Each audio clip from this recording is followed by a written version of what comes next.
Testing. Hey, good morning, everybody. It's Monday, and you don't want to hear what I'm about to say. You don't want to see this. You don't want to know it. Trust me, this is something you don't want. All right, so want to talk today about the power of our words and our intentions, and specifically when we're focused on not wanting something. All right, so those of you who know me, I was in the corporate world for a long time. We used to have this term called a wrong rock manager. And what a wrong rock manager was is they'd tell you to go do something, all right, anything. They'd tell you to go do something. And when you come back, it was basically the analogy was they'd send you off to find a rock. So your instructions were go find a rock. And then you'd come back and they'd tell you wrong rock. That was all you got. Maybe you got a little bit. I don't want that, right? Wrong rock, wrong color, right? Wrong rock, wrong size. Wrong rock, wrong hardness or shape, right? But all you got every time you brought a rock back to this manager were the instructions wrong rock. Now you listen to that and you're probably laughing, and first off, you probably thought of somebody that actually meets that.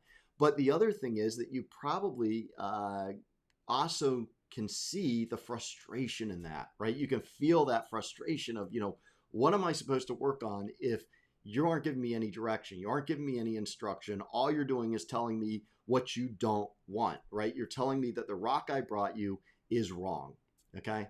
So when you feel into that, right, I want you to just take a moment and feel into that exact situation. Now, here's the part you may not want to hear. How many times do we do this in our own life? How many times do we wrong rock manage our life by focusing on what we don't want, by focusing on what we don't want to happen, or we don't want to see, or we don't want to hear, right? What's the don't wants that we're doing, and we're not providing something that we want instead?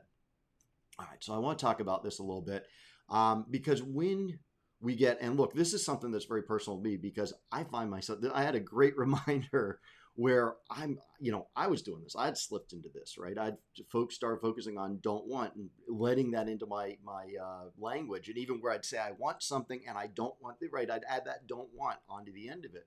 So this is something that, I've recognized as well that really I can focus on, right? So I'm sharing this not from a position of, hey, this is what you got to do, but I'm sharing it from a position of, look, I struggle. This is real, right? This is real stuff. This is something that we all face, but want to make it, obviously when we come on here and Sandy and I do this, we want to make it really practical and real for y'all so that it's something you can take away and apply instantly. So look, when we're focused on what we don't want, there's three things that I feel we're missing out on, right? That we're really missing out on. And the first thing that we miss out when we say we don't want something, the first thing we miss out on is clarity. Right? So we miss out on having clarity about what's truly the desired outcome, right? When I was in Scouts, for those of you know, was in Scouts a long time as a kid, and one of the things that we learned is we learned orienteering, right? We learned how to take a compass and a map and go out in the field and go somewhere. And here's what happens though, right? When you sit down and you're orienteering, if all you say is, well, I don't want to go in the swamp, right? That you think about it, you looking at the map, you visualize the map, you've got a swamp over in the corner, and the only thing don't want to eat, I don't want to go to the swamp, right? Well, that provides a whole section of the map that you can wander around, right? That you can go into. But is that really achieving the goal of getting where you want to go? Right? Do you want a life that's just kind of wandering around the map? You aren't going to go in the swamp, maybe, and I'm going to talk about why that actually will happen at some point. But you're just kind of wandering around the map. You aren't getting to the mountain that you want to see. You aren't getting to the river that you want to fish in. You aren't getting to that picnic site that you picked out that's beautiful. But you're just kind of wandering, and you're meeting your goal because you're not going to that corner of the map with the swamp. Right? So that's one of the things when we are saying what we don't want. What we're actually doing is we're actually avoiding getting clarity on what we do want, right? And it's a cop out, right? It's a way of us to just punt, not make a decision, not have clarity, not have real engagement on our desired outcome. So I think that first thing that we miss when we focus on the don't want is clarity. Right. The second thing that I think we miss out on is focus. All right, now what's the difference, right? Clarity is our desired outcome, but focus is where we're putting our energy. And Tony Robbins has a statement, right, that he repeats all the time to people who know him: where focus goes, energy flows. And I want you to just take a moment and think about you're driving down the road. You're driving down on the interstate and there's a wreck up ahead, right? There's a car that's wrecked on the side of the road, pulled over on the side of the road. And your focus all of a sudden shifts to, I don't want to hit that car. I don't want to hit that car. I don't want to hit that car. I don't want to hit that car.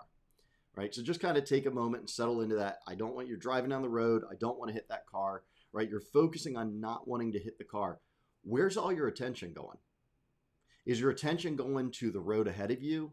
Is your attention going to the traffic around you? Is your attention going to the disruptions that might actually happen as you're driving through this accident scene? Or is all your attention going on that car that you don't want to hit? Right? When we put all of our focus on what we don't want, right, not only does our focus leave this huge range of other options that we're blind to, right, that we are blind to, we're not paying attention to, but we're putting so much attention into not doing something and what we don't want that quite often we wind up hitting the car, right? Quite often we wind up going right into the, right? How many times, right, in our lives have we said, well, I'm not going to be like, right? I'm not going to be like him. I'm not going to be like her. I'm not going to be like my dad. I'm not going to be like my mother. And where do we wind up? Right? Where do we wind up? Because our focus has gone from what we want to be to what we don't want to be. And when we put so much focus into what we don't want, we wind up in that state. So the second thing that we're really missing, right, with when we say we don't want something, is focus. And now the third thing. I think the third thing that really comes into play that we miss out on when we say we don't want something is really we miss out on a sense of ownership. Right? We miss out on claiming ownership and being empowered to move forward on something. All right. Again, I want you to just take a moment and think about you're an archer, right? You're sitting at the line, you're drawing back, you're aiming at the target, and what's going through your head is two things. I'm going to give you two situations. The first thing going through your head is, I don't want to miss that target, right? I don't want to miss the target.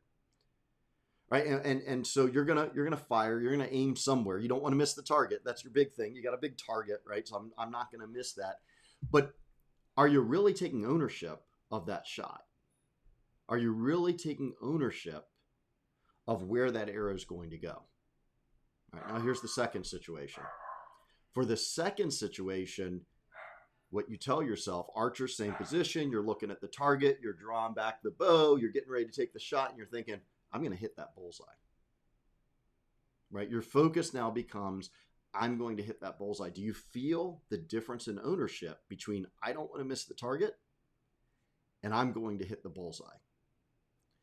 So when we use the terms don't want, right? I don't want this, I don't want that, right? I don't want to hear that, right? When we use the terms what we don't want, we aren't taking ownership for our desired outcome. Right? We're deferring. Basically, what we're doing is we're deferring to the universe going, hey, I don't want that, so just give me anything else. Now, think about it. There's a number of things that could happen. I could hit the very corner of that target when I draw back. I haven't missed the target. My point doesn't count. It's outside the point zone, but I didn't miss that target, right? Or I could hit the target, the arrow could bounce off and go to the side, right? The arrow could go, could do a number of different things, right? It could go sideways and smack the target and fall down. I'm not getting any points, right?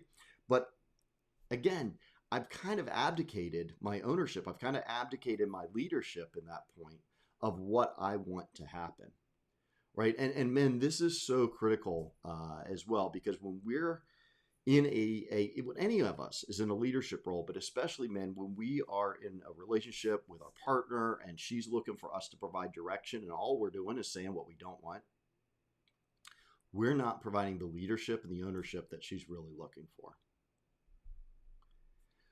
So again, the three things, the reasons why I believe we want to really watch your language, really watch your attention on the words you're using and your mental attitude, right? And going away from what we don't want and focusing instead on what we want is because when we focus on what we want, we're going to get clarity on what our desired outcome is. We're going to have a focus and our energy going into our desired outcome. And third, we're going to have a sense of ownership and empowerment, that this is the decision we're making. This is where we're putting our focus. This is the effort we're making for that desired outcome. All right. So, men, if you are looking at taking this deeper, all right. So if you're a high achieving man and you're looking to join with other high achieving men to be able to have these sorts of discussions, to be able to really sharpen your own skills and sharpen your own capabilities in your relationship, in your business, in your partnership, whatever it is, if you're looking to take it to the next level, I would love to have you join Men Ignited, because I am looking for men like you, right? And we've got a community of men, again, high achieving men that are really looking to take things to the next level. So if you are a man and you're interested in joining, just go to menignited.com. That's going to get you into the Facebook group. You're going to fill out the questions that are there. 3 questions, super simple, right? You're going to fill out the questions that are there, and you're going to receive actually an ebook. You're going to receive access to live trainings like this. You're going to get access to a history of trainings that will become available over time. So you're going to really get a number of things and a community of men, high achieving men like you, that are looking to take it further, push each other, challenge each other, and support each other to be able to achieve this. And ladies, if you're out there and you're listening, and you can think of a man, a father, a brother, an uncle, a friend, whoever it is, if you can think of a man that would fit this role, that you think would be a great fit, forward him that link. Forward him the link to go to menignited.com. And again, I imagine right now, any of the ladies watching this, you're going to think of a man or two that you think would be an awesome fit for this. So just forward this over to them. And, again, looking for the community of men that we can take this even deeper, right? We can really explore, really better ourselves, and really step into who we're meant to be in this world. All right. So have a fantastic day. Thank you so much for taking the time to listen to this, and we'll see you next time.